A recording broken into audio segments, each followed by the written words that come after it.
It's time for the y-axis.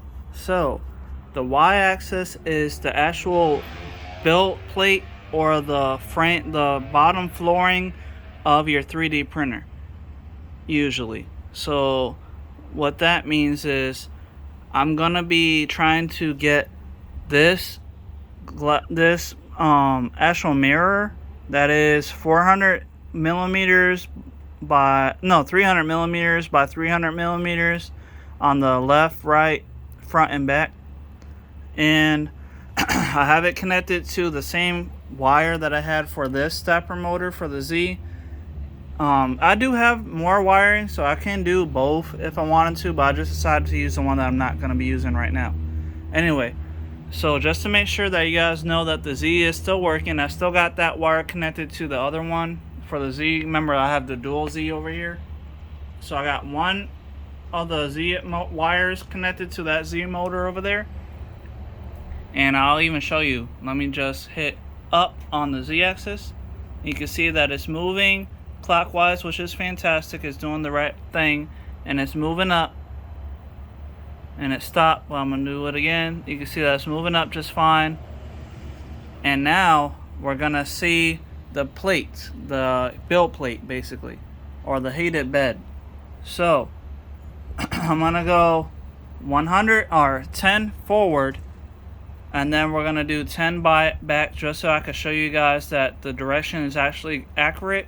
And if it isn't, then I can still edit it just like how I did for the Z. Anyway, so let's go forward 10. 1, that's forward. So this is how it is looking when you're looking directly at it. So forward, forward, forward. And that's 10 millimeters. Constantly 10 millimeters. And it stops right there. But that's definitely long enough because that'll be actually longer than it really needs to be. But that's still fine. So now let's go backwards. So I went 10 a lot, so let's go back 10 a lot. 1, another 10, another 10, another 10. And it's working just fine. You can see that it's moving. And I'm gonna stop right there for the back on 10. I'll just go, because you can do 1 millimeter a piece if you want to, which I'm gonna do, just to move it back a little bit here. And it stops right there, which is still far enough, because if you think about the actual hot end, when it's gonna be going down and printing, this is way off the mark. So it doesn't need to be that far back. But either way, so with that being said, now all I gotta do is get the x-axis. So now I tested out the Z and the Y. So now I'm gonna test out the X will be next. And I'm pretty sure I could still just use the same Y wire that I'm using right now, just to get the X to move.